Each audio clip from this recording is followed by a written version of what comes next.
Always delayed.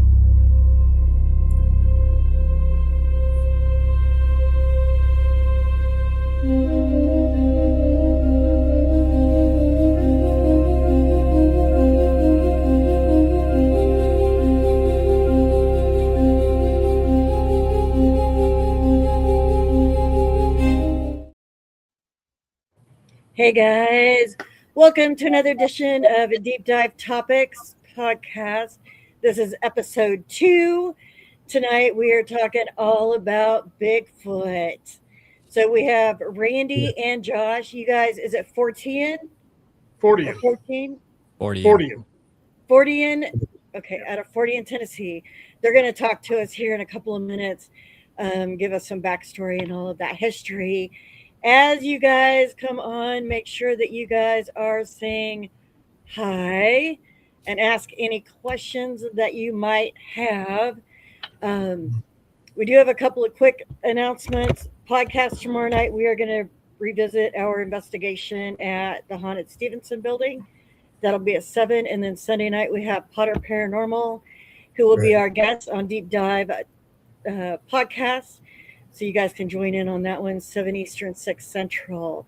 But for now, we are going to get into it because I am sure this is going to be a really jam-packed hour of information. So Randy and Josh, thank you guys so much for being on the show. Thanks for having us. Appreciate it. Definitely. And hop right on in and tell us who you guys are and what you guys do. Are you going to go first? Yeah, I'll go first. So Sure. myself and Randy are co-founders of a group called Fortean Tennessee, and we are boots on the ground Sasquatch researchers out of Tennessee.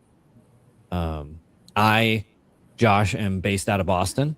Kind of makes for our team's little unique story. Randy resides right in the headquarters of our research area down in Tennessee. Okay. Yeah. And we've been doing this as a team for over 10 12 years years. now. 12 years. 12 years. Yeah.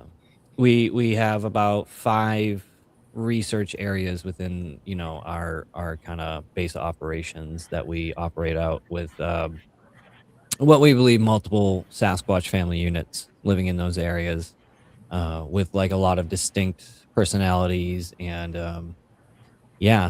so that's what we've kind of been doing for 12 years, and we've kind of been operating in the shadows, not really out there in the public eye. And part of that story was me and Randy have known each other for a while before that. And I'm a filmmaker. I work in the film industry. Worked on many like major motion pictures and television shows. And when I was in the military stationed down in Tennessee, that's how I met Randy. Okay. And, just like a instant bond, just like fun, creative guys.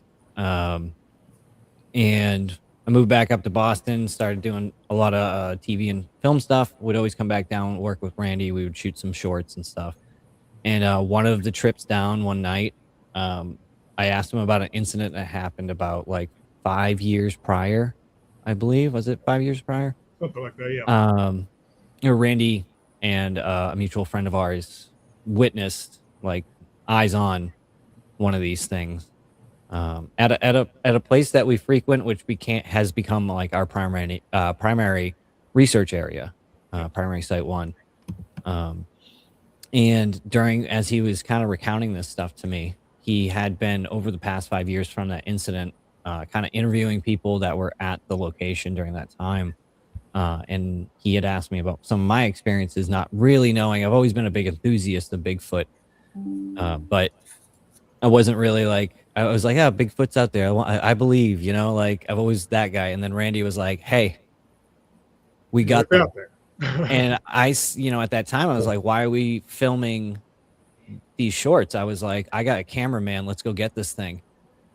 And I think it was about like 4 months later, or was it the following year? But no, it was 4 months later. It was the summer. We got the primary site, had it for 10 days, and I came down for my first experience, not really expecting anything to kind of happen.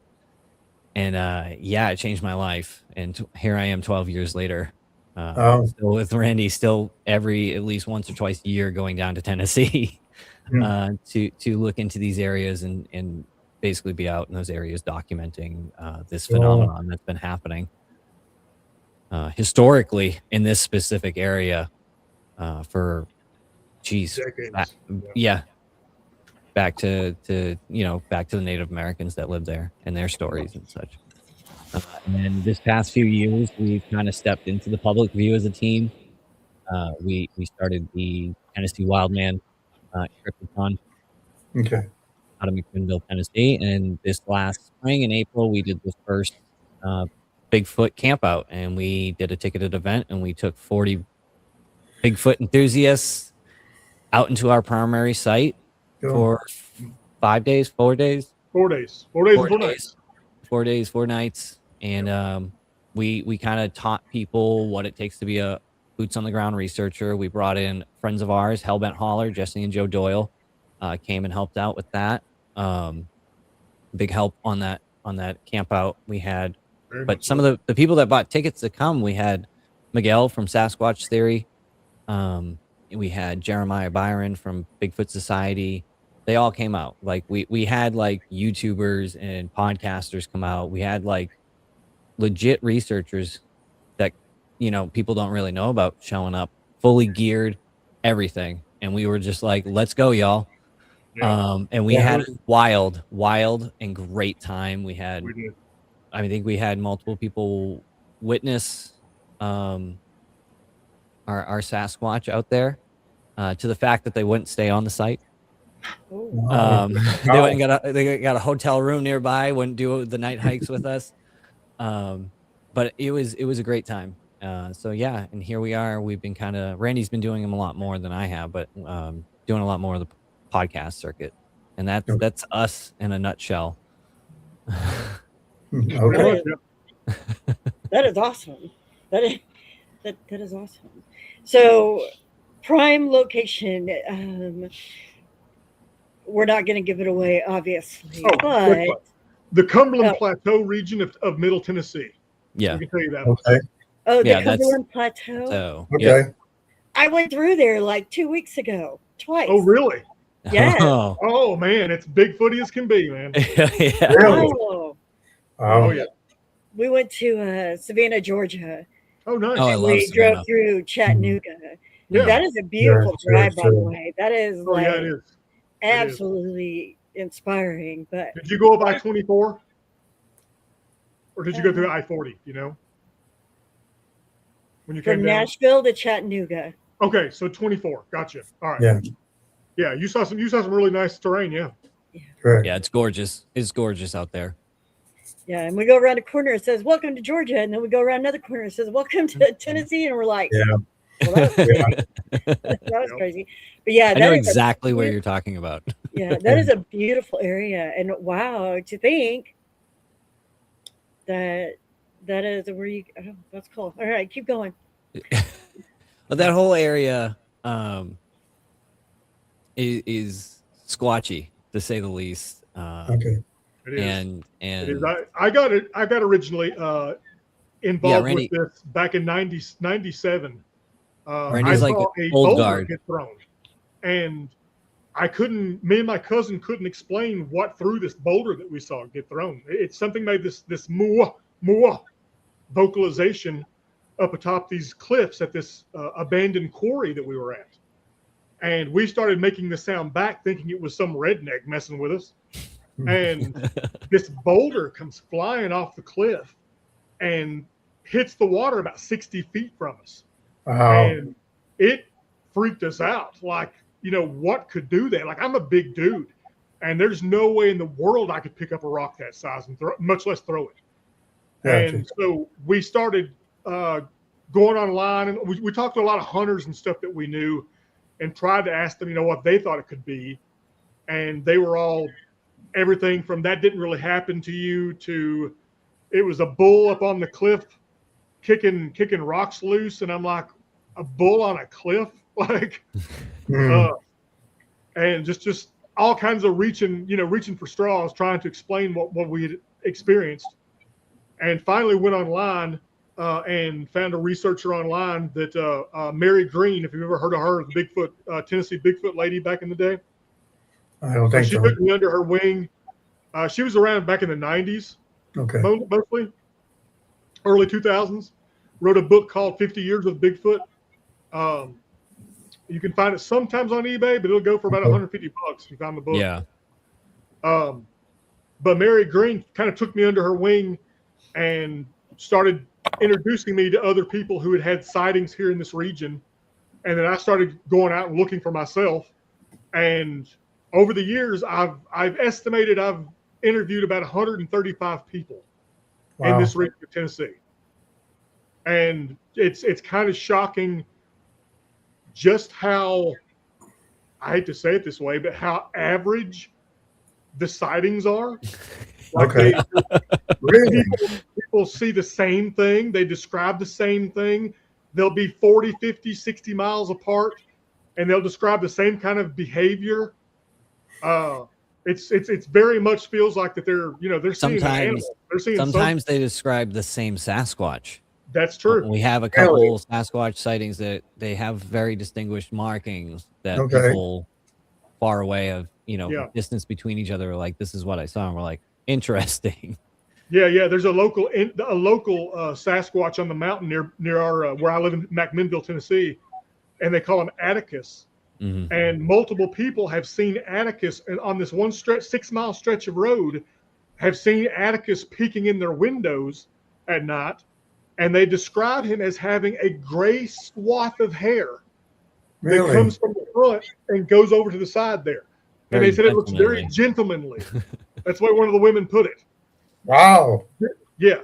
For something 9 foot tall that's staring in your window. Yeah, no lie. The peeping squatch. Yeah, I think I would be frozen. So Tanya, she's actually a team member. She says hello. And Park City, they're actually Mammoth Cave. That a Mammoth Cave. They're around Mammoth Cave. Oh, which okay, yeah. Awesome. They did the Eagle Mountain route. Yeah. Mm-hmm. So, It's a gorgeous route. Yeah, it is. Yeah. Wow. Okay. Go ahead, Tim. You got my undivided attention. I'll tell you right now. I mean, so where we got that facial print, Randy and our other team members, Houston, had gone out to this house, and this particular road is super interesting. And I believe it's that road, right, Randy? Okay. Yeah, it's that same road, yeah. And when Randy showed me this and we talked to people on this road, it's like it's a kind of a private road. There's a lot of houses along it. It's a long strip, but they made their own signs that when you pull up, they're signs that say, please slow down, we heart our Bigfoot. And it's just on the strip of road. And everyone we interviewed there says, like, yeah, we just see them run across the road all the time. I mean, to them, it's normal. Like, this everybody on that road has some kind of story. Wow. And entering into this like phenomenon, into this like community and stuff, and like as a guy from like up in Boston, right, as just like kind of a filmmaker, entering into this and kind of seeing, wait, this is normal down here. And you start listening to the generational stories and stuff, it's like, we don't got Sasquatch, we got them damn wood boogers out there, like you got to start learning the local lingo of what they call these things. And everyone on that road is just like, they're always running around, they're always peeking in the windows here, and they all kind of talk to each other. Some of them didn't talk to each other, they didn't want to say anything to each other, but eventually they did. And they try to warn people, if you come down that road, like, you're going to see something probably dart across the road. Wow. Yeah, we had one woman that one woman on one part of the road that showed us when we were interviewing her. She had actually had a sighting on the property, but she took out her cell phone and she took out this little photo that she'd taken, and it was of the ridge behind the house. And she's like, I know this doesn't prove anything, but she's like, this one dot right here, this dot. She's like, I watched him walk around the side of the ridge, and I watched him stop and just sit down. And that's when I took the picture of him. So she was swearing up and down that this dot in this photo was a Bigfoot, right? And we got called out 6 months later down that same road to another. This is where they actually had a facial imprint on their window, and that ridge that she took a photo of it walking around on was the same property that they got the facial imprint on their window of their house. Holy crap. And so it was this from here to here, big flat nose. You could see the brow, you could see individual hairs, and it just left this greasy, it was disgusting residue on the window. Yeah, real oily. And it was in August. No, I'm sorry, it was in September. So it was still hot. So I mean, it may have been sweating, I don't know. Okay. But this greasy residue it left on the window, and we got called out there over a week after it had already happened, when they got the imprint, and it was still there. The Still there. Yeah. That's impressive. That's truly impressive. That truly is. Yeah. And then when you see how like where they hadn't finished, was it the back deck of it? That was Yeah, like, they had put the deck on the back, so they like opened the door because it was on the door, this glass door, and I opened the door and there's no steps. It just goes down like 4 feet. So when you shut the door, this thing was about 7.5 to 8 foot tall, where it was just like smooshed up against the window, looking in. Holy crap! Why do you think they are looking in? Are they trying to look for food? I think just curiosity, honestly. Yeah, I think curiosity more than anything. With what we've dealt with over these 12 years with like the different family units that we believe are in these areas and stuff like that, I think the biggest part is they have like a sense of vigilance, of course, over their territory, but also like a curiosity of us. Okay. That's what it feels like. As we've talked to, and done interviews and in eyewitness accounts and such, especially those that live out, on the edge of these mountains and these woods and such, like there's a pattern you notice about how people kind of live around that area. If things are real bad, we'll notice that they've cut the tree line back. That's kind of an indication. A little bit morbid, missing fucking animals, like missing pets and such. Livestock, goats especially. Yep.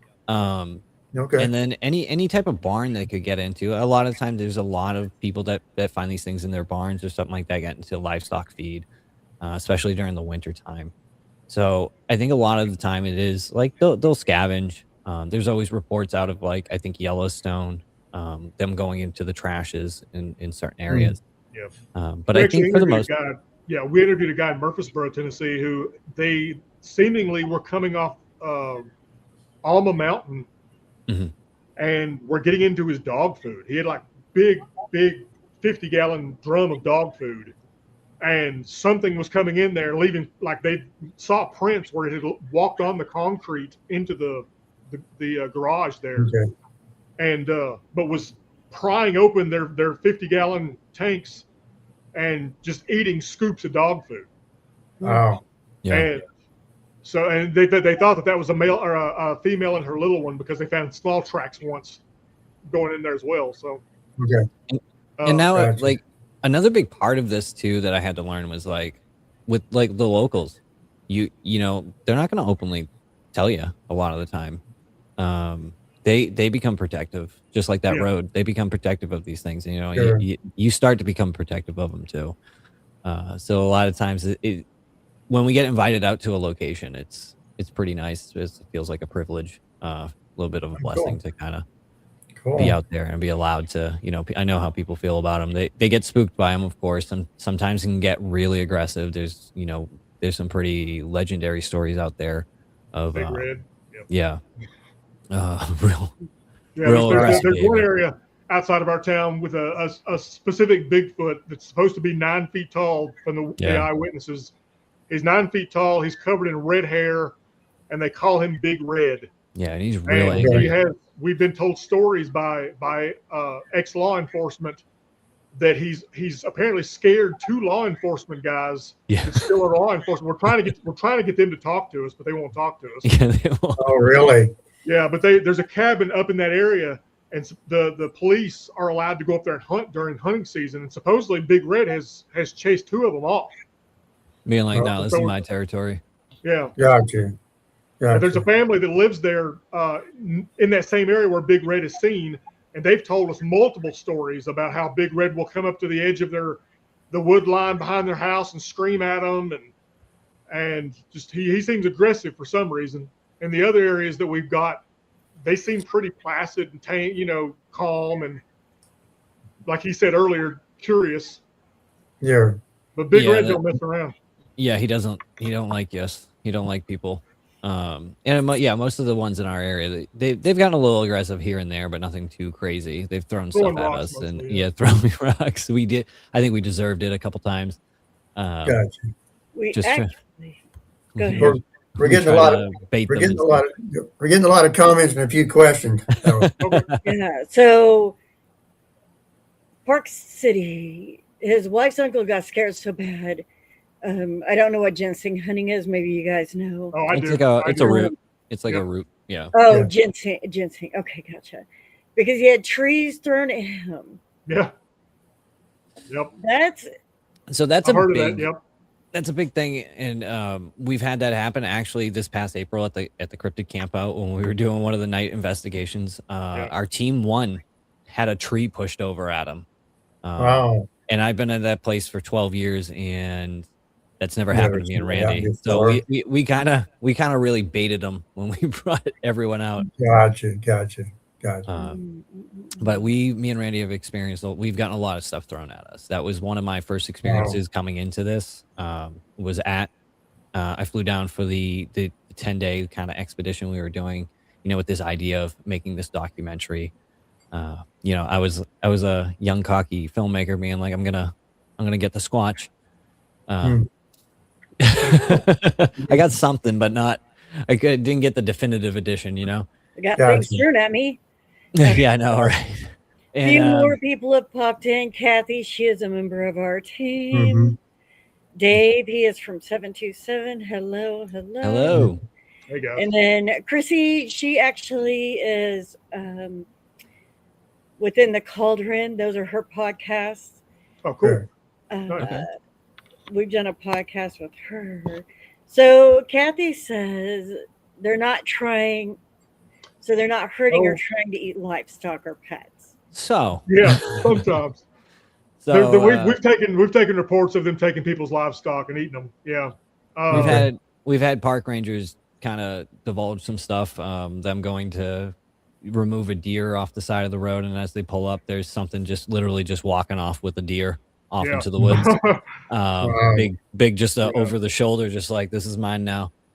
We're trying to explain it as a bear, and it's like a bear doesn't walk off with something over his shoulder. No lie. Right? Oh my gosh. But no, we have gentle, or maybe not. I mean, they're as gentle as any other animal, I think, which means they could hurt you if they wanted to.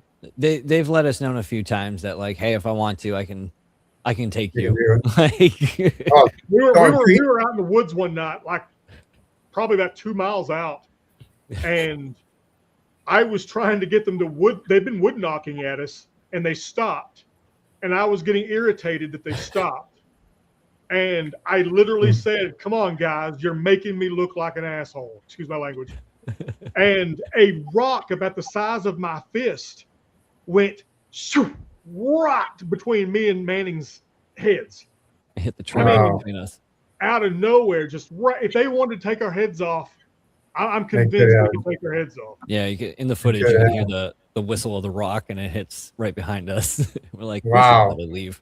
That's crazy. That is crazy. We're almost caught up on comments. Yeah.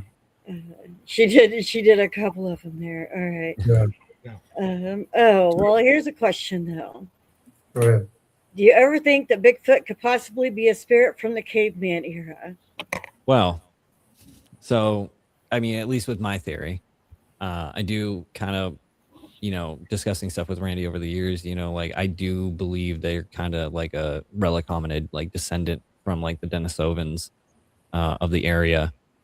Maybe an offshoot, as Randy has said, like a evolutionary offshoot from them in some weird way.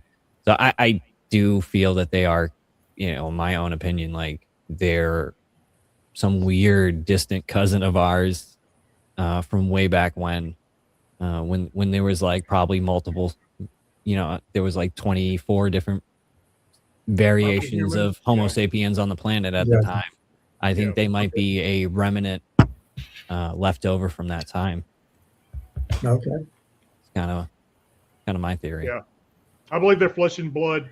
But that being said, both of us have experienced weirder Yeah. things out in the field that like we can't explain. Okay. And so Who said it? you know, Who said it to us? It was the longer you do this, the weirder it gets. yeah. And I was I like, believe sure, that. and it does. Like a few months ago when we were doing the camp out, Manning saw a giant or a big blue orb. Yeah. And It was the first experience I've ever had with that in that Okay. area. And I think I had the best, corroborator of this moment was I had Jesse Doyle from Hellbent Holler right next to me when this happened. We were deep out. It was after one of the final hikes. We had a storm roll in on the final hike, and we had to literally evacuate. Like a tornado was like touching down nearby or okay. something. Okay. Amazing footage came out of that, I will say. Yes, it was But intense, but it was amazing footage came out. yeah, it was awesome. So, We regrouped, and then the storm subsided, and people wanted to kind of, hey, can we go back out? So myself and Jesse were like, yeah, let's take, whoever wants to go out, we'll go out again. And it was a smaller group, so we pushed out a little bit deeper, and we went lights out, and we're just kind of sitting there, and I'm staring at this thing moving through the underbrush. I'm like noticing it out of the corner of my eye, and I start focusing in on it, and I'm like, I just see this little like blue orb just kind of zipping through, and I'm like, I'm staring at it for like a good 30 seconds before I say something, and I'm like, am I seeing things? And then I realized Jessie Doyle is right over my shoulder, and she goes, I'm looking right at it too. What is that? And I'm like, I have no clue. And it comes right out onto the trail, stops. I think like 5 seconds we're staring at it, and then it just makes a beeline right at us. So I like kind of panic. I'm like, oh, what the hell? And I kick on my red light, and it disappears. And then we're all like, what was that? What the hell was that? And then people started piping up, of the group that was out there. There's people that were seeing it at the farther end of the group. They had noticed stuff, but they just didn't want to say anything yet. And then we had Miguel and the half-inch wrench crew. They had held back during this time. And during that time, I was having my experience further up the trail. Miguel and them were seeing lights in the underbrush, to the fact that Miguel was crawling in the underbrush thinking that one of us had, taken a step off the trail and had fallen. Yeah. So they thought it was like our light. oh, So he was, yeah.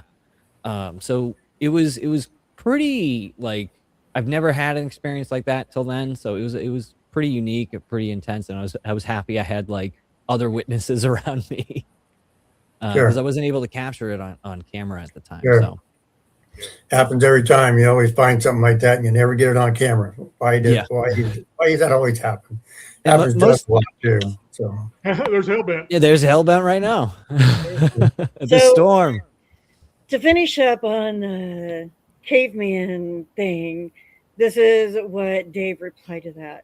Most people can't find bones, and they travel through the woods in the middle of the night. So he was, like, just curious. Yeah. I mean, to find the body, like everyone's waiting to find the body. I mean, I'm a city kid, so I'm up here in Boston. So like, I'm not sure how fast like a dead body would be stripped to down nothing. here, It should be gone in really fast. during the 24 summer. hours. It would be down to bones, right? Well, And not then 24 hours, but within 2 weeks, you wouldn't have any sign of it. There would be nothing, right? So Okay. I mean, Nothing. like, and where Rodents would these have taken off the bones to chew on them, and sure. and where you need to go to get to these areas are decently remote. So like, Gotcha. the chances of someone stumbling upon a body that's fresh, those chances are kind of astronomical at times. And I know, Yeah. Tim, you were bringing up like, why are we seeing such a like an influx Correct. of stuff? And So we had talked about that at the cryptid the Bigfoot camp out, and Jeremiah Byron had brought up, he was like, it was nice, there's a lot of nice people are getting out more. People are going Yep. out more, Yep. and people are Okay. just photographing, and that's kind of, there's been a big resurgence in hiking culture. Yep. More people are going outdoors and just camping out. So there's just more eyes out in the woods now. Yeah. And I think After that's the why we're pandemic, starting to a see lot of this. people are hitting the woods. Yeah. That makes Which is that awesome. makes I think yeah, that's great. Yeah, it makes a lot of sense that would be that way because more people are out, and our technology is even a lot better than it was like 30 years ago. So that makes a huge difference too. I mean, one of my big questions was, why don't we find the bodies? I mean, that's always the big puzzler when it comes to it. You guys pretty much explained that. I didn't realize the body decomposed after like in 2 weeks. That's pretty amazing, in a In remote the area. south, in the summer, yeah, it'll go Yeah. quick. Scavengers and all Okay. the bugs and So Brenda talked about going down there. She went down to Savannah. I've been down to Florida, and we went to there as well. I was down to the Cumberland. I'm a big Civil War buff, so I was down to the Cumberland battlefield in Tennessee. I was Mhm. I was curious. So how close was I? Was I standing fairly close to an area that would have been there? If you were if it's named Cumberland, I would suggest, or I would think that you were pretty close to the Cumberland Plateau, because mostly everything around Cumberland named is somewhere near the plateau. Yeah. So in that Well, same it's the general Cumberland region. River. Correct. Yeah. So during the Civil War, the Cumberland River was a main trade route for the South, and then Grant went Yeah. down there and captured it and so forth. So that's why I was there. As far as that goes, so I was a big curious about if I was close to it or not. And I know you guys can't answer this, but I don't know why. we'll try. We'll sure as hell So try. you guys met in the military down there. So tell me, does any reports come out of you talked to any military personnel that have seen anything? Well, I'm a veteran, and I was stationed at Fort Campbell Okay. down in that area. Now, while I was in and served at that time, we were deployed a lot, but I didn't really hear too many stories. And we had the back 40 where we did a lot of training. I honestly didn't hear too many things. The only kind of story I ever had get told to me was by one of my NCOs when he was stationed in Alaska. So this wasn't even our area, but he's a hunter and stuff. But he told me this wild story. He was out, hunting. He's on the ATV and stuff like that, and he came up onto like kind of a gullet area, and it was like kind of went down, hit like a small stream. There was like little island in the middle, another little stream, and then the path continued on.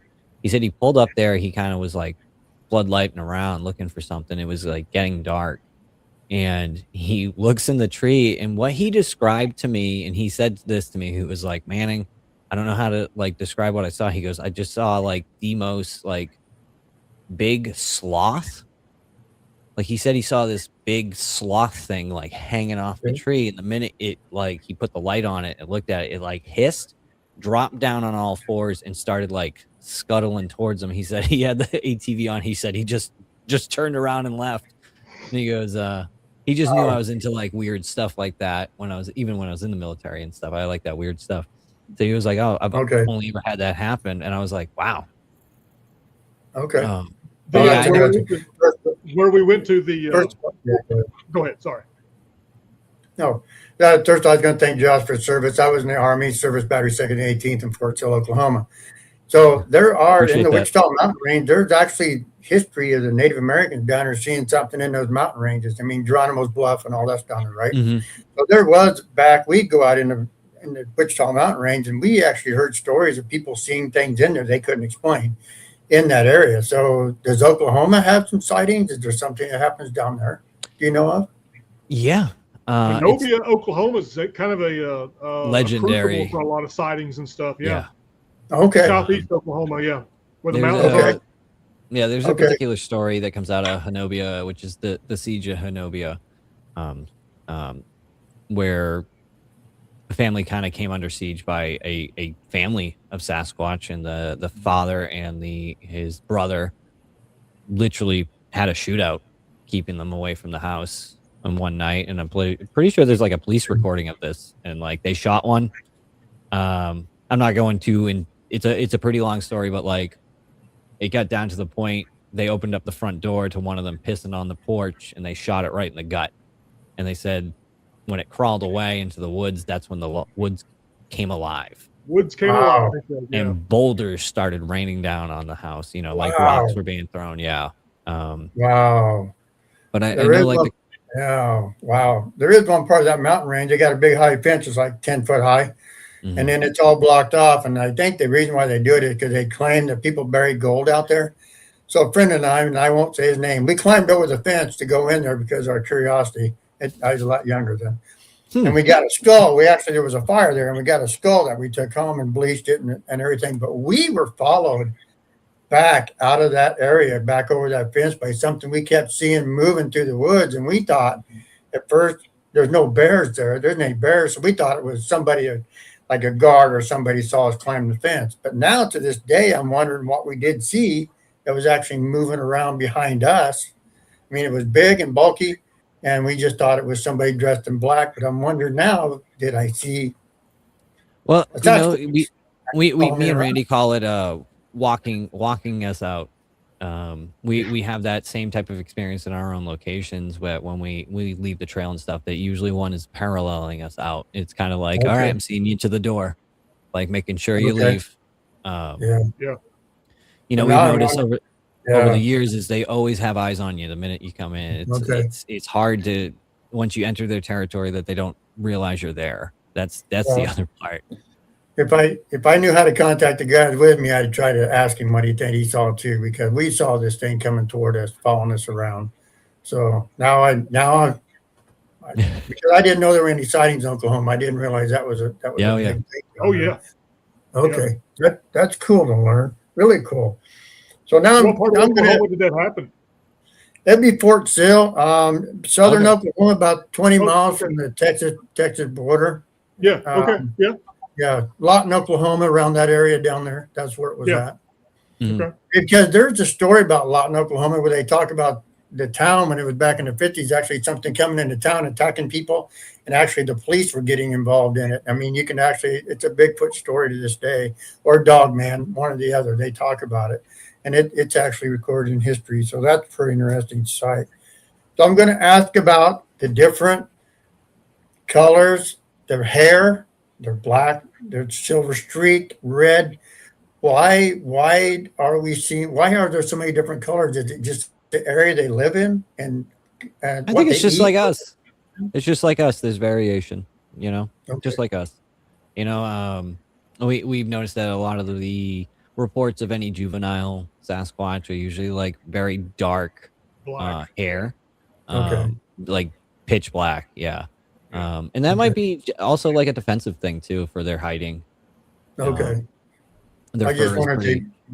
Do Yeah. they blend in? Do they blend into the area that they're at? You know what I mean? Is it, is it Oh, like yeah. a camouflage? Not a camouflage, but they blend into where they're living. So I really do think that really is the case, because we had at the camp out, we had two people that had a first-hand sighting of one, and it was the one that they saw was relatively large, about 11 feet tall, they think, and the color of its hair was of such a dirty white coloration that they thought, when they first glanced at it to the side, they thought that it was a blooming dogwood tree. Yeah. really, And they said that as they walked, they kind of like, started to not pay attention to it. And as they started to not pay attention to it, it moved. And that's when they saw the shape of it. And, oh my God, it was, human shaped, and walked over into the woods. And what was great about that was where they were.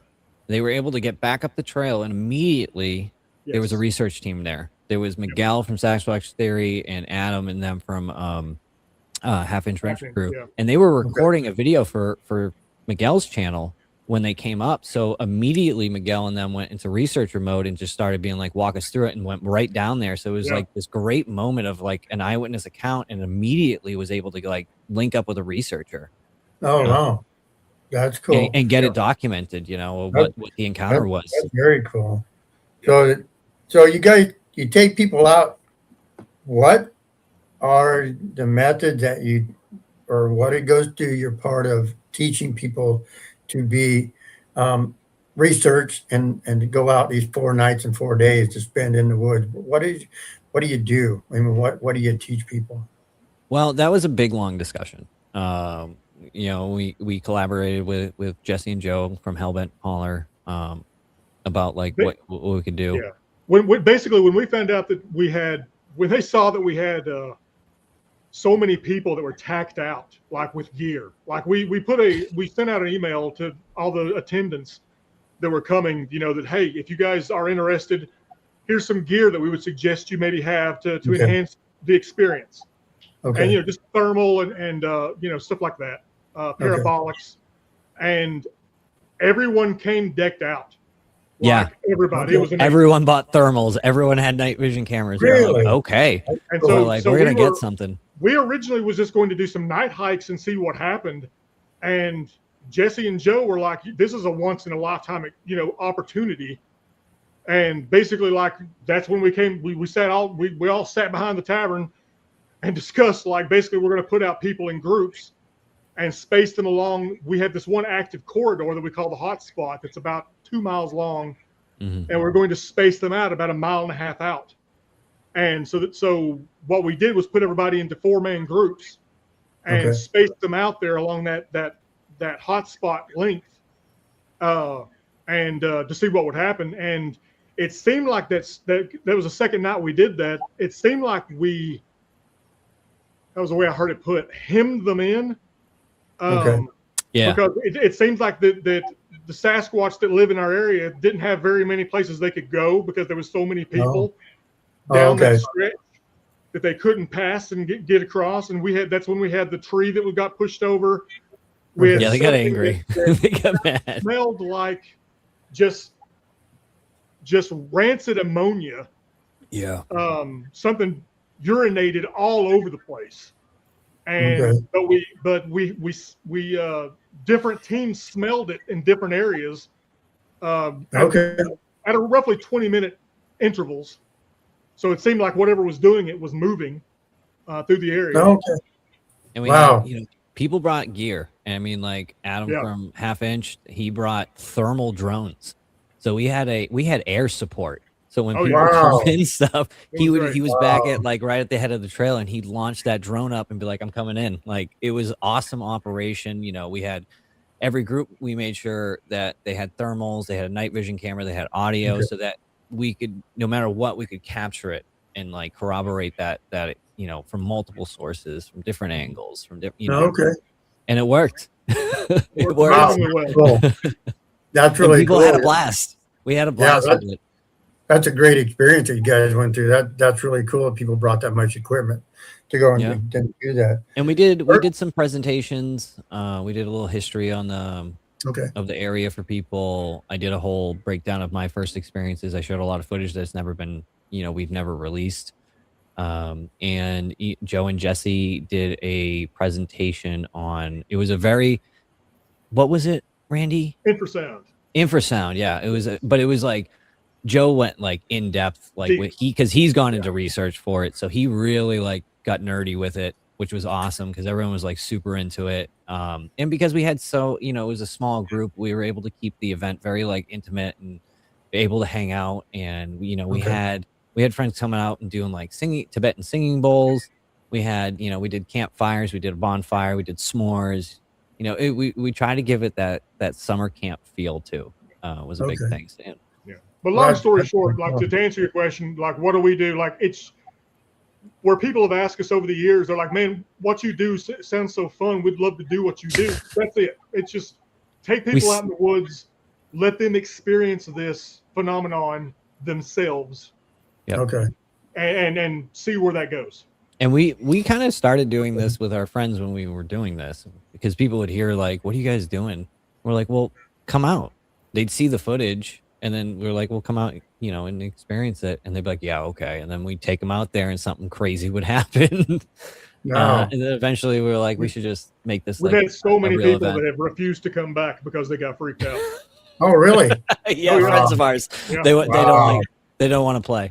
Yep. They don't like the Speak of the devil, there's Jeremiah Byron himself. That you're gonna find me out there one day going with you. I guarantee it because I'm so curious. Absolutely. So we're planning another one for 2027. If you want to come, then you can be our guest, and we'll invite you. You can come. Yeah, come on down. Oh yeah, send me an invite. I will definitely come out there. That would be fascinating to me to do that. So when you spend your 4 days, do you bring sleeping bags? Do you tent? What do you do with that kind of? Oh no, we got cabins. It's always they're rustic cabins, but they're cabins. We have a very particular research. One of our sites is very nice. And it makes that trail very easy, accessible. But it's a nice campground, full facilities, showers and everything. It's great. Yeah, that's cool. I didn't realize that. I thought we would be out in the woods roughing it. The way you. Nope. I didn't understand. You're going to be hiking a lot. Yeah, that's the thing. I understand that. It's very good because you get your rest. It's a very beautiful site. So about how far back? Now you're in the Appalachians, am I correct? That's what we're talking about. Mm-hmm. How far back do you usually travel? I mean, what's a hike? What's a trek for doing this? Depends on the location we're at. Our main hotspot is we're lucky that it's only about 1.5 miles back. It's not that bad of a hike at all. Okay. And if you're daring, you go 2.5. One of our other hotspots is 3 miles up a mountain.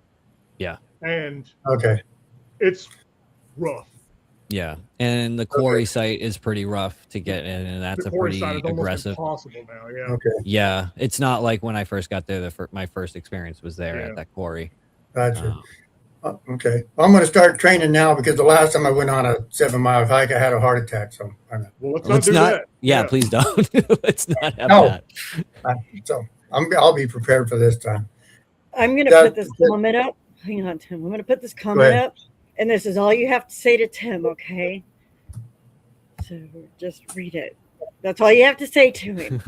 Get in the truck.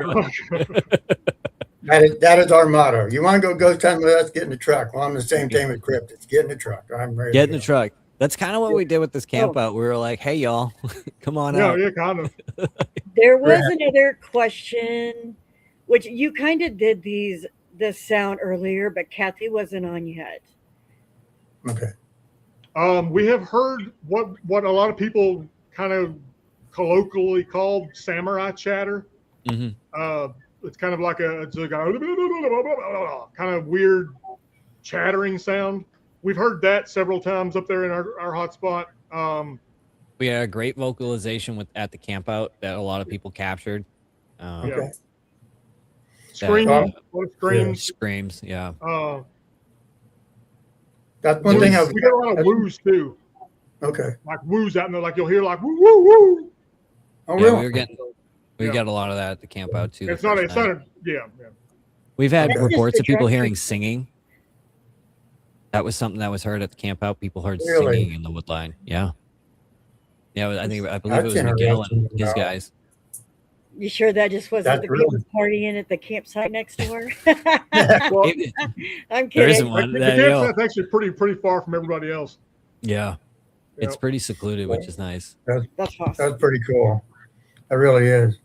One thing I was going to ask about too on the markings as far as that goes. So I lived in Kentucky for a while, and they used to talk, and you mentioned earlier, Josh, about the wild man. Kentucky, they talk about the wild man.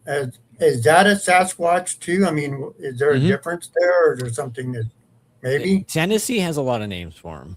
Wild man kind of being the primary one. Tennessee wild man is the primary, followed up by like the Ridge Runners and Screaming Jacks and such.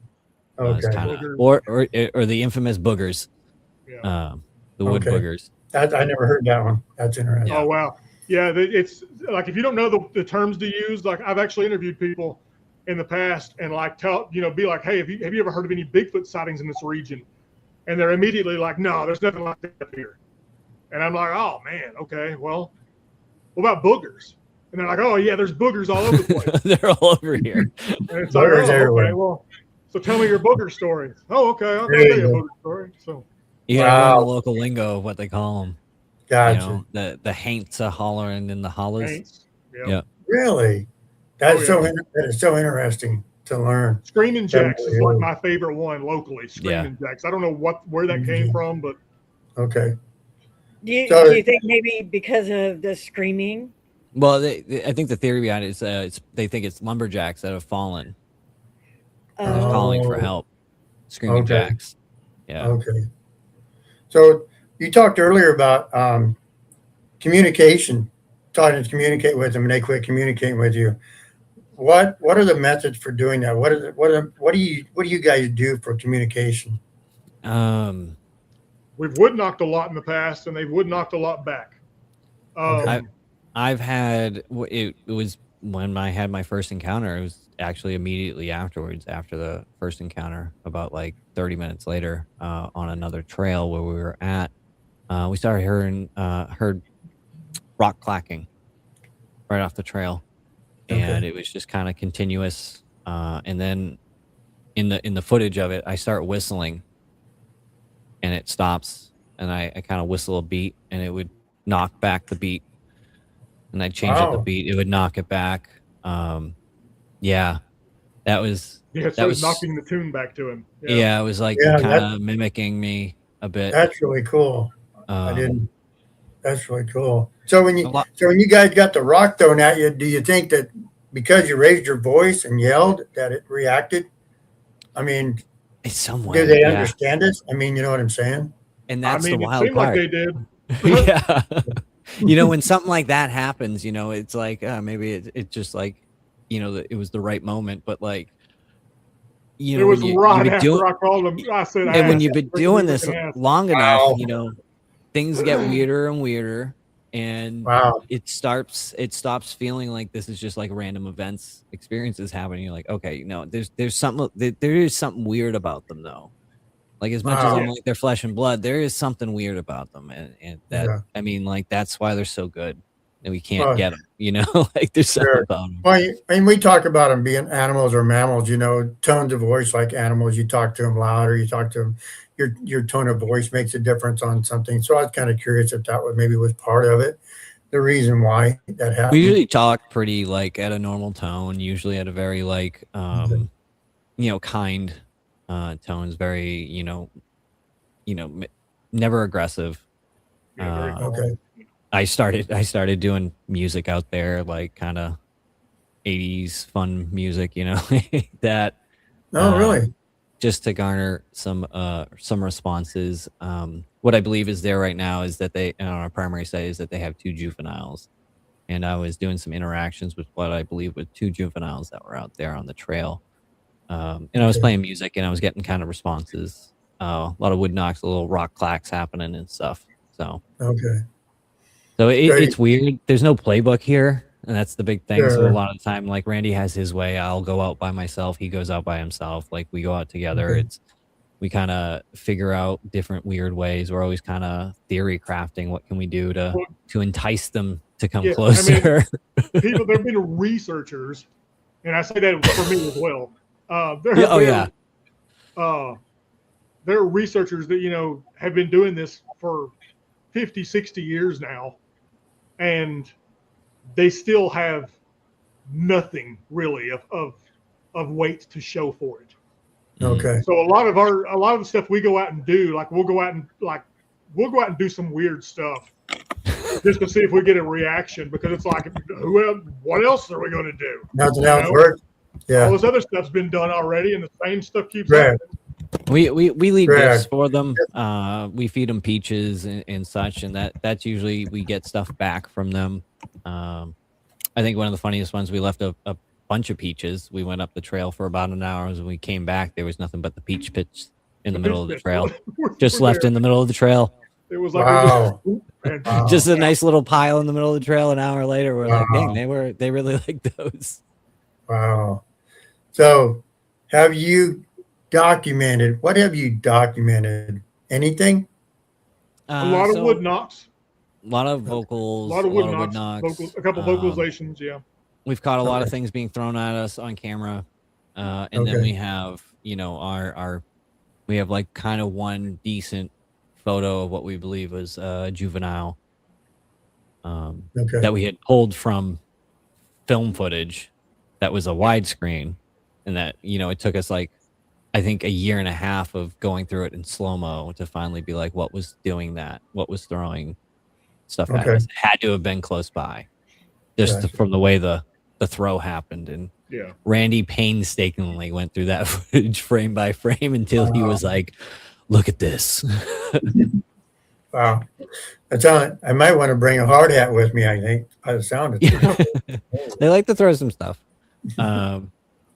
There's been times you just find like a juice box. I think Randy left a juice box for him, and they left it back in a weird spot.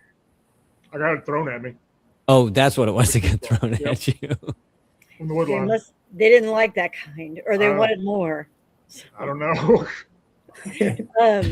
So your I don't evidence. usually tell that story very often because it sounds crazy. It does. Bigfoot There's- throwing juice boxes at me. Yeah, yeah, true.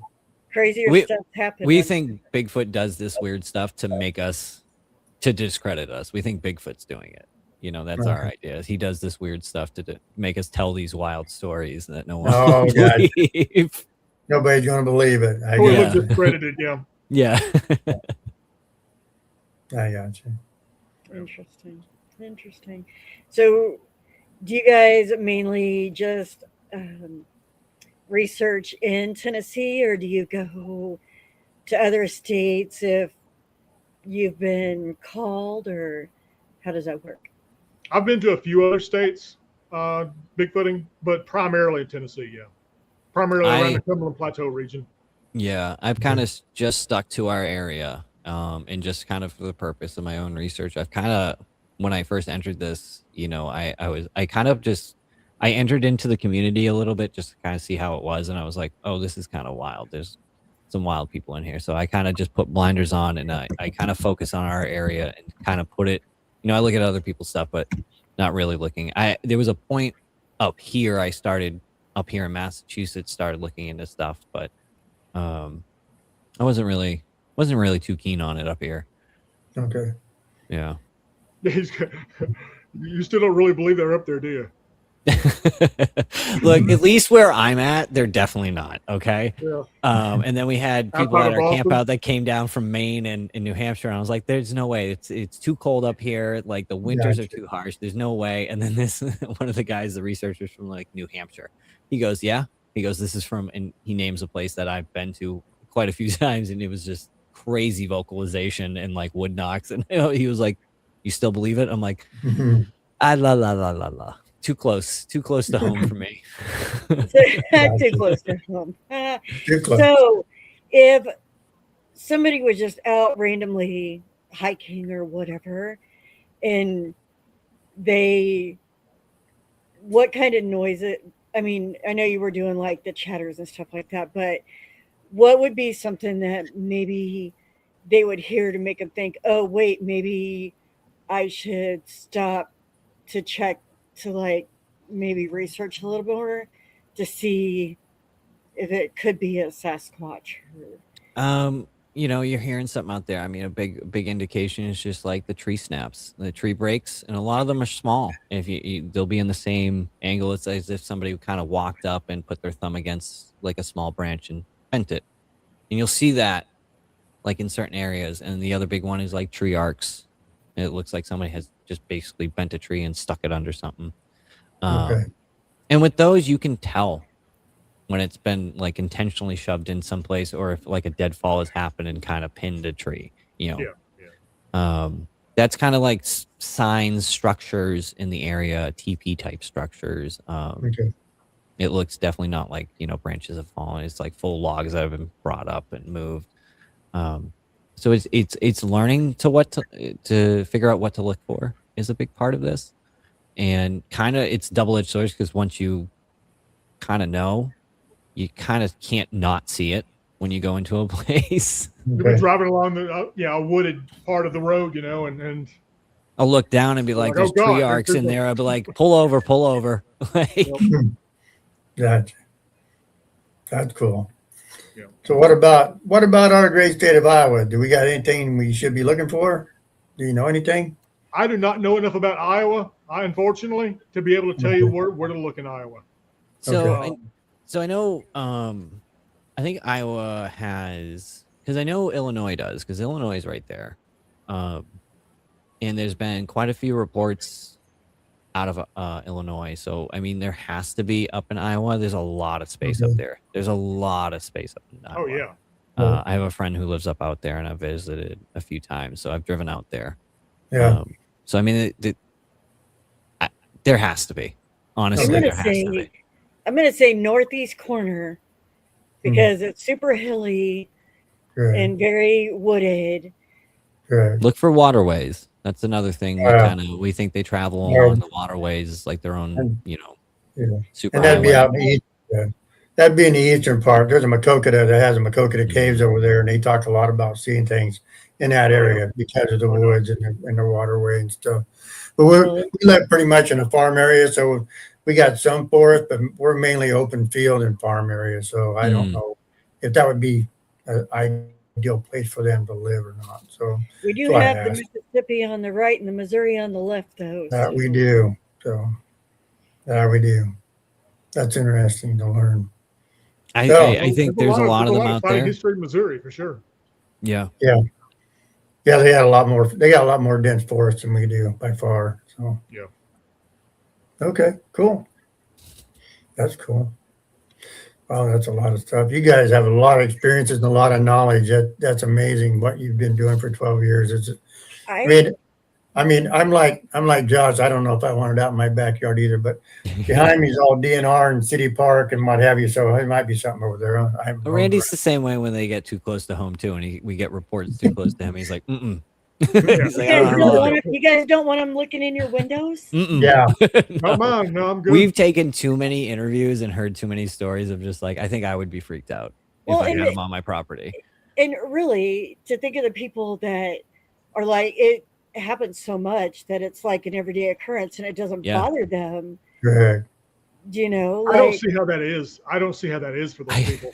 Like, I've had 3 sightings, 2 really good sightings, and each time I've had them, I'm not going to lie, I almost had a mental breakdown. Like, it messed with me, like badly. Yeah. Right. So I don't. When these people are like talking about they see them all the time and they interact with them all the time, it's like I don't know how your psyche is dealing with that. Yeah. People on the crazy side. Yeah, maybe. On the crazy side. Maybe they grow up in that area, and it's part of it's just part of their heritage where they grow up and they're so used to it. Yeah, I mean, they don't worry about it, So yeah. So I've been mentally preparing myself for that moment that I see one of these things for the first time, after all these years. And like Randy's like, you don't want that. I'm like, I know, but I'm already here, like I've already done this many years. Might as well just makes everything way worse. So I've kind of been trying to prepare myself for that. Gotcha. Sorry. Jeff's been blowing up the chat over here, and okay. He's been faithful the last few shows, so awesome. Yeah, correct. So he loves beards, and he made a comment about. He always makes a comment about Tim's, but he also made a comment about yours too, Randy. So, okay. Yeah, I don't know why did I don't know. That's cool. Yeah, he's a beard enthusiast. Beard enthusiast. Yeah. He is. He is a beard enthusiast. Hold on a second. One great thing about Sasquatch, and I'm just going to throw this pro tip out to everyone listening, it's just like start squatching. You're going to lose a lot of weight. You're going to get in shape. No, I bet you're right about that. I lost 80 pounds in the first 2 years of doing like heavy squatching. I lost 80 pounds. Yeah. I was looking at old footage from like the first time we all went out, and like I was just like, all right, Randy, I totally forgot you were a little bit chubbier. That was a chunk. Yep. Yeah, and then he was out. I mean, Randy was out when we kicked this off. Randy got really motivated and was out there 4 times a week for hours. Wow. Just GoPro on, just recording it, just catching footage when I wasn't down there. Just getting as much of it as could. Just like really trying to take people out. Sure. So it's all uphill both ways. If you're going to try to tell me, so I got it. Yeah, I got it. It's you're gonna run into. It doesn't matter how much footage you get. Yeah, And being paranormal investigators, same way. We run a whole bunch of footage, no matter if we get something or not. And we have friends that run paranormal teams. You know, I love it when they come, and visit with us, and they're like, "You want to see what we got?" And they'll show us some cool ass stuff too, and I love that. Yeah, Like, we gotta come out. And I was like, I'm a wuss. Like spooky stuff, like when it comes to like ghosts and stuff, I'm out. I'm good. Oh yeah. They can come home with you. Come ghost hunt with us. We'll make sure that don't happen. Okay. Well, we talked to a guy here not long ago on a podcast, and he's big into UFOs, and he said he'd rather meet an alien than a ghost. I'm like, yep. I'm right there with it. Yeah. Yeah. I'm looking at him going, okay. I think I'd go with a ghost instead of an alien. Honestly, I don't know. Yeah, the ghost be there and go away. An alien, it'd be like looking at a Sasquatch. It'd be like, oh. Yeah, it did rock your world. Yeah. So I don't know, man. Something about ghosts. The tough thing with ghosts is like, they can come follow you home and and stuff like that. The Sasquatch can follow you too. I mean, he's looking in your window. That's not fair. my window. No, yeah, I know where he's at. Not where I'm at either. Way earlier, I had posted from Scorpius, yes. Scorpius. Yeah. He was at our camp out. Okay. He said, have you been back to see if they're still annoyed? Yeah. I've been back once.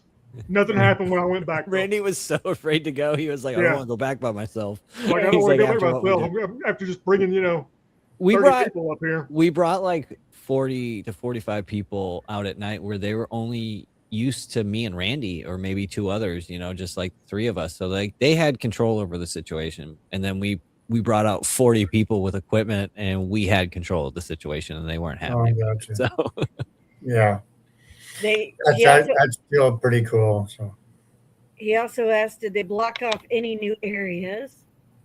Not to my knowledge. Yeah. Or did they make any new structures?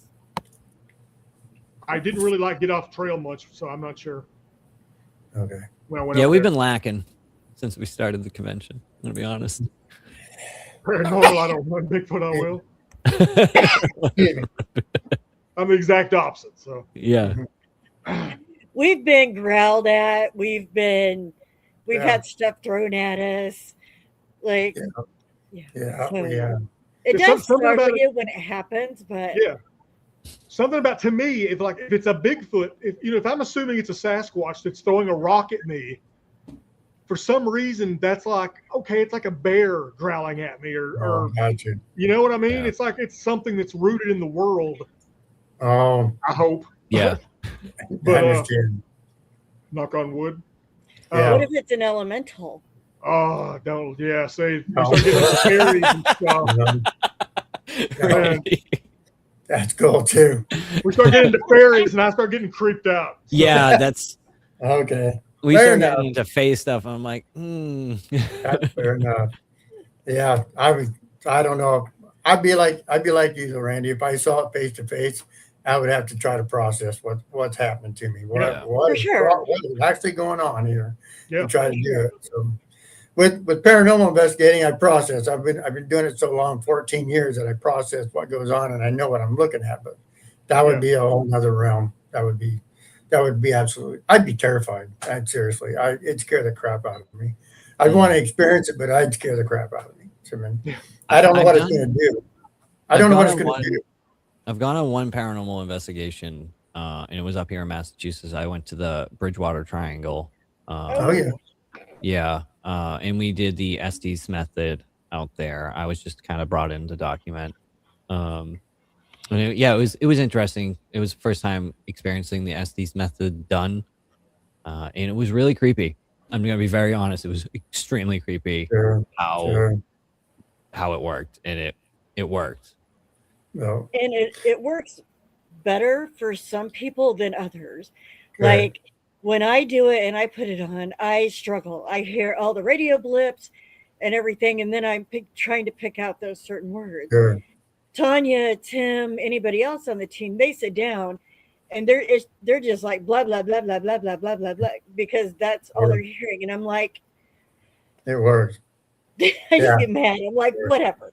We brought out, it was myself and my friend Doug. who is kind of the real researcher for this stuff. He's very big into the paranormal, but he had found two twin sisters that were mediums, and that's who we brought with us to do the Estes method with. And it was, things got weird. Things got really weird out there. It was like, it was interesting. There was a point he was like, "Why don't you ask a question?" And I did, and they responded back with the actual detail, and I was like, "Okay, I'm good. I'm done asking questions. You guys do your thing. I'm gonna stay behind camera." To us, that's fascinating. That really, really is. That's really fascinating for us. Just like it is for you guys in Sasquatch. I mean, it's fascinating because your curiosity, you want to know. You want to know what you know. You just simply want to know what's there because as people, we're curious, and that's what we want. We know it's out there, but how do we communicate and how do we get to it and how do we talk to it? I mean, as far as that goes. And how do we get it on camera? Has there ever been any altercation that you know of, or anybody you talked to that's been injured or hurt by a Sasquatch? I interviewed a lady, and her family talked about that their aunt was attacked. This is what the story is. They were riding horses back in 1969 in an area called Hills Creek, and it's on the Cumberland Plateau, around the edge of the Cumberland Plateau. And they were riding horses, a brother and a sister and the brother's girlfriend, and they came around a corner in the trail, and the sister was in the back of the three horses, and the way they described it, a large monkey thing come not falling out or just jumping out of one of the trees onto the lady and the horse, and knocked, like with such force that it knocked the horse down. And the woman, and they turned their horses around just in time to see this big monkey thing get up off the woman and run off into the woods. That's the only local story I know of Bigfoot attacking anybody. Wow. I feel like I feel like that Bigfoot just like slipped on a branch and fell. He just fell.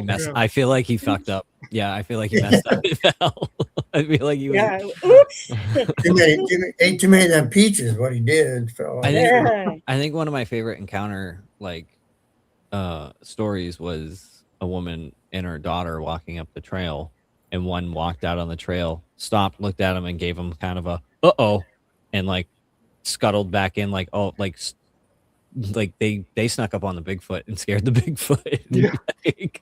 Yeah, she said the Sasquatch looked apologetic. Like, no, really? He was like, "Oh, God, I'm sorry," and like walked away. Wow, that's interesting. That's and that was all she said. She was like, "We were all frightened," and that's what she described. It's just like that's. So it almost makes one you of my favorite not ones. be scared at that point. Yeah, because it looked more scared. And there's been historical stories of people who have been taken by these things and have gotten away, and they've described like a culture amongst them, these family units and such, that like me and Randy have talked about, like, do they have some type of culture that they have to stay away from us? Is it a bad omen for us to see them? This is where we get into the theory crafting stuff. We start really going down the rabbit hole of like, are they a people? Are they not a, if they have a family unit, there's a culture there. There's intelligence there. There's a consciousness there. Do they communicate between family units over distances? You know what I mean? Do they swap up, individuals for mates and stuff? Like who there's all this, like the great apes, like the chimpanzees do. The females will leave their family unit to go join another one. So, we theorize stuff like that, and how do they maintain a breeding population and such? Yeah, correct. That is very true. Interesting. Those of you guys that are still out there watching, if you have questions, please throw them in the comments. Yeah, we will be more than happy to throw them up to get them. Scorpius actually said that while at the camp out of the Spur Trail, this is going back to the paranormal thing, Jesse saw a white spirit when they scouted. Yeah. So. Yeah, she saw in the daylight. In the daylight, yeah, she saw something, and then She saw something as well. Right before the orb, we saw our experience with the orb. She said she saw something kind of high up, kind of in a similar color, like an electric blue color. Okay. Interesting. Yeah. So I'm curious to know what the blue orb was out in the woods like that. What kind of spirit would be out there moving through the woods that way? You go back to Appalachian lore. It's Will o' the Wisp. That type of those type of stories. Oh, That's yeah. So how much history is actually out in Appalachians that we really don't know or doesn't know exists? So there's some deep lore there. There's some deep history, some deep lore. We've had we've talked about this story. There was it the 1870s? Was a dentist? What was it? What year was that? OG broiler.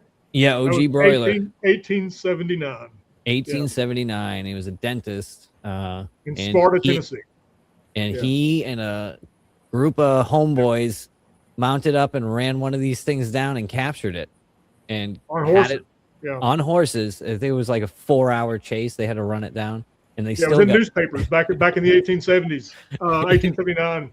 It was in several newspapers about the wild man that they captured and how they run it down with horses and basically threw a net over it. But it seemed like when they described it, the newspaper guy that was described it as having patches of skin that looked like scaling.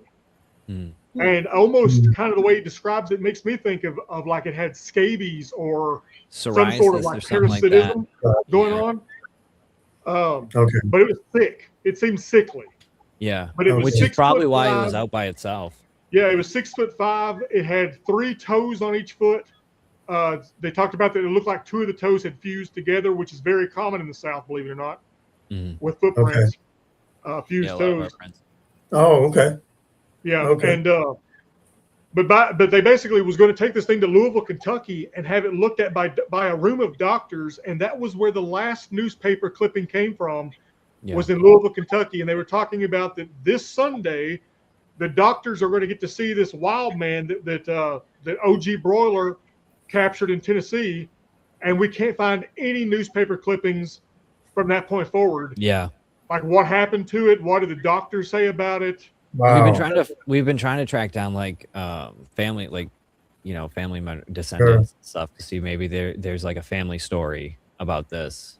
To no avail. We haven't been able to find it, but sounds like it got shut down pretty quick as far as that goes. So interesting. So we tell people like go into your local library, dust off some microfiche, see if you can find some documented stuff in your areas and stuff. That's like kind of if you want to start this journey as well. First thing you start is with the books. Start looking into the history of the area and see if there's accounts, and it will point you in the right direction. Okay. They'll start pointing you in the right direction of where you need to kind of look, and you'll start seeing stuff. Okay. Yeah.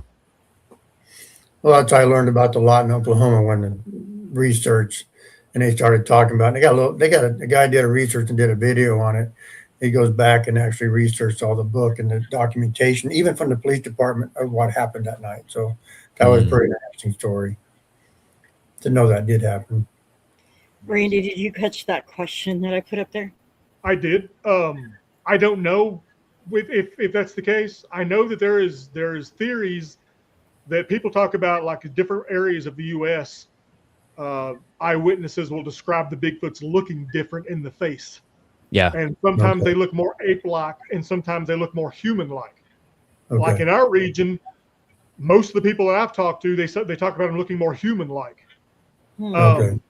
So I've wondered if that may be because they, like we were talking earlier, that they're related to us humans. They're cousin species, and maybe that's because there's more, like where humans are considered to be a hybridization of Homo sapien and Neanderthal and Denisovan.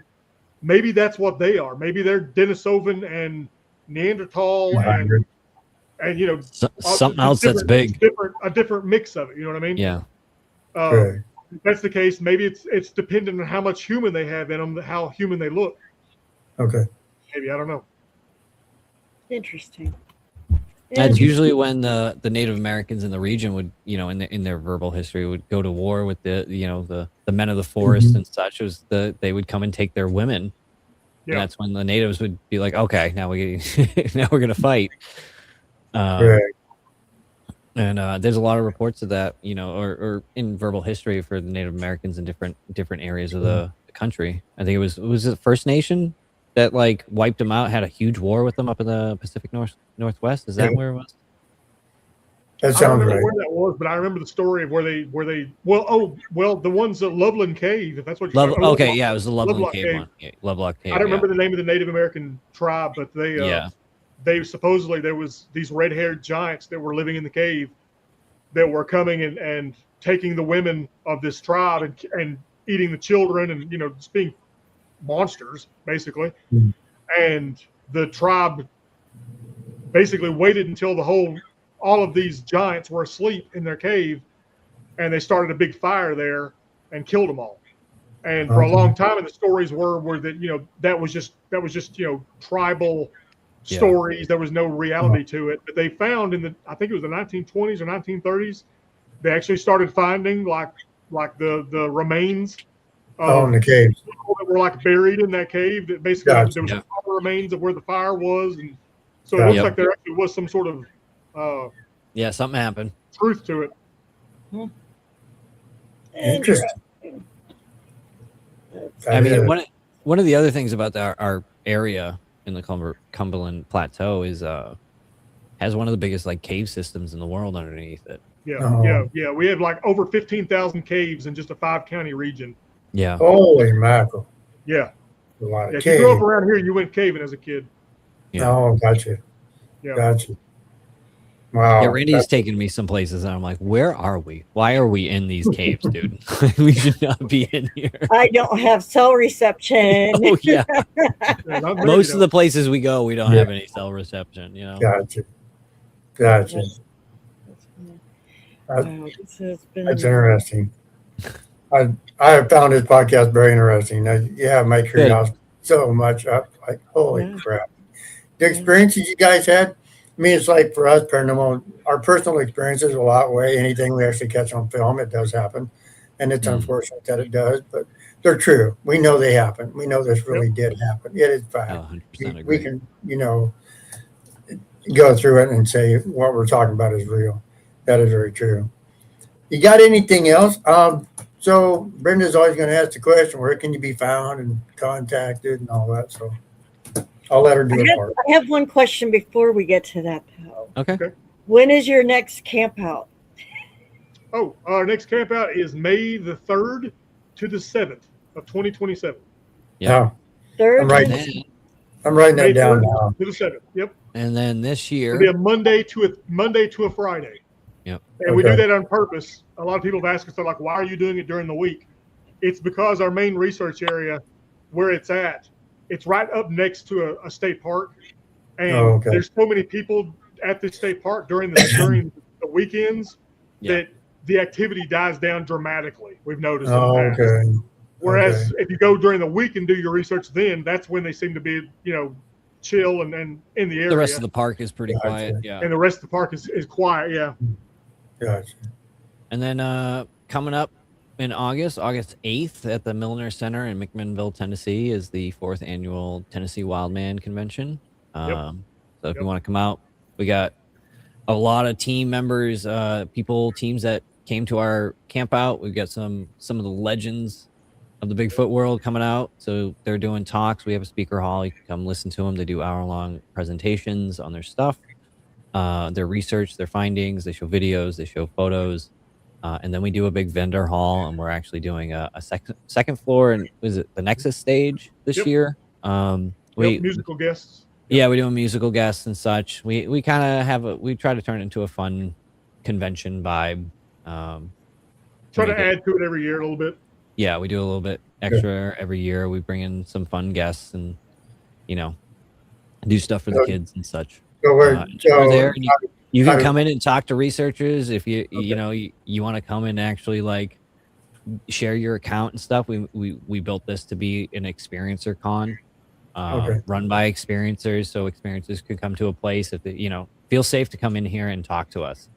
Share your encounter, because a lot of people won't come forward. So we kind of put the con together to make it like you can come out here and talk to anybody in this place. Okay. Nobody will think you're crazy. Yeah. Nope. No one's gonna think you're crazy here. Nope, not this. We get a lot of that too, so that happens. Nice. Yeah. So how do we find that? How do we get the information for that? The information for that is on Eventbrite. If you look up the Tennessee Wildman Con, Yeah. Okay. Yep. you'll find the tickets on there.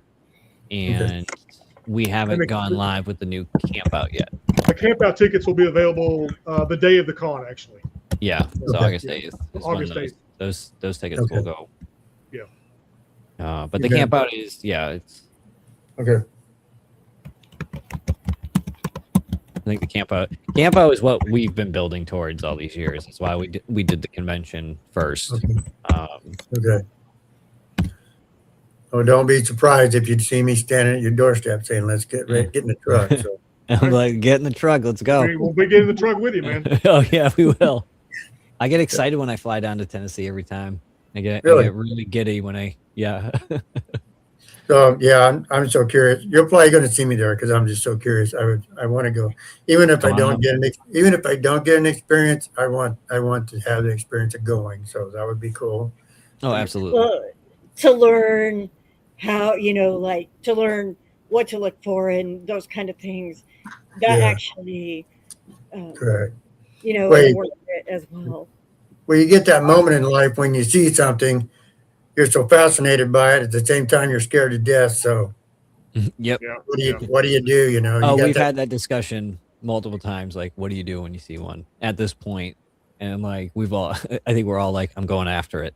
Like, I have to. Yeah. We'll see what happens, but that's kind of what's in my brain is like, I got to go after this thing. That's how it is in the paranormal world too. They're like, you're waiting for that, thing to happen, and then when it does, you're like, wait a minute, do we go? Do we not go? Do we?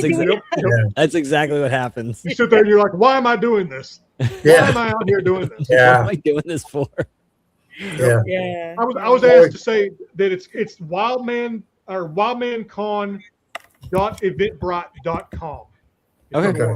That's the actual. Wildman Con. Okay. And we have a website now. You don't have anything on it yet. But it's there for It's there, yeah. for people to be able to start giving us reports. They can start TennesseeWildman.org. Yeah. Okay. We're still standing up the website, guys. A little slow, okay? So Wildman Con at Eventbrite. No, wildmancon.eventbrite.com. Oh, dot. Okay. All right. Perfect. That is going out in the comments for y'all. Appreciate And that. then- Come on out and meet us. Come talk to us. What's your website? Good. Fortean Website Tennessee. is TennesseeWildman.org. Oh, is it Tennessee? Well, I thought it was Fortean. TennesseeWildman.org. I don't even know our website address.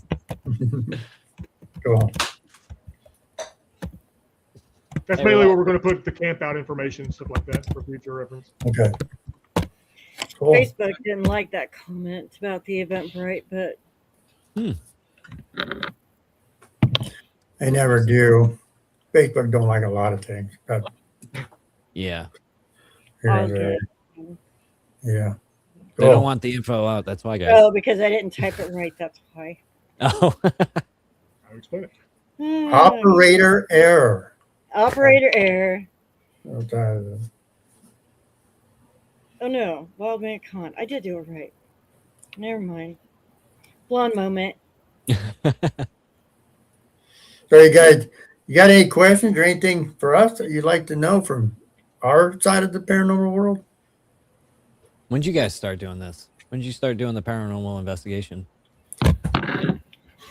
Well, me and my team started in 2024, so we've only been doing it a couple of years. Okay. Him, on the other hand, I've been doing it for 14 years. I've been paranormal investigating for a long time. Hell yeah. And yeah, for a long time. So I'm like you guys. I'm vested into what I do and I like doing it. Yeah, there's no turning back now. Oh, that happened after the first time I went. There was no turning back. So There's been a few times over the years I'm like, I mean, what are we doing? And it's just Yeah. like, I got to go back in the woods. I got to go do this Yeah. again. I've been to a few places. I said the same thing. What am I doing here? But then again, I went back. So what do you do? So we're people. But so now Brenda and her team, I asked them to go on an investigation with me up in Northeast Iowa. And ever since that point, they've liked me. They signed the adoption papers about a month ago. So It was Brenda and official. It's on Facebook.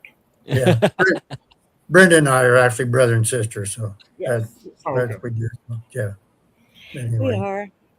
Yeah. And then I decided I was going to do podcasts, and I'm like, "Do you want to be a co-host?" And he's like, "Absolutely." So here we are. Hey, with this profile, I can't. Yeah. You got to show that face. Yeah. Show the moneymaker. So we I think it's a beard, according to Jeff. Now so I don't know what the heck that's. It's a nice beard. Yeah. Well, he says it is. It has to be. So. But he says, yeah. This has been an amazing episode. I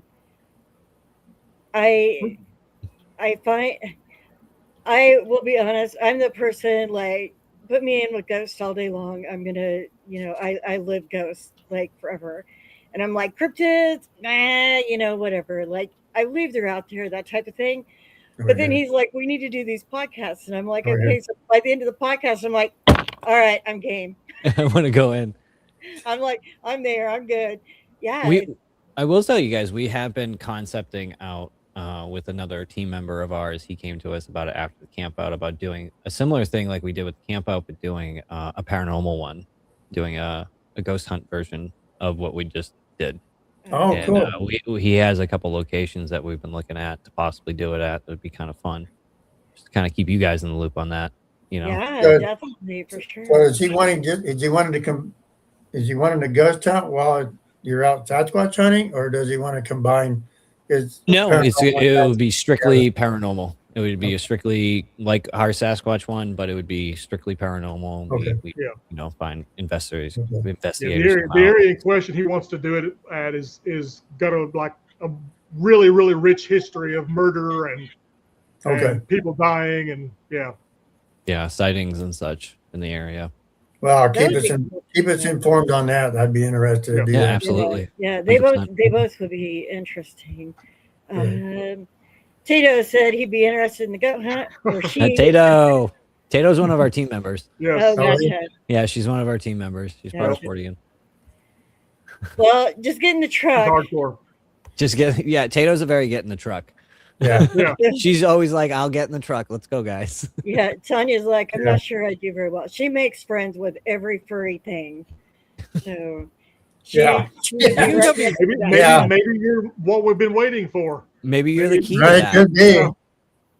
If she sees a stray cat at the gas station, it's all we can do to keep her from taking it home with her. So we have one of those too. I'm that way.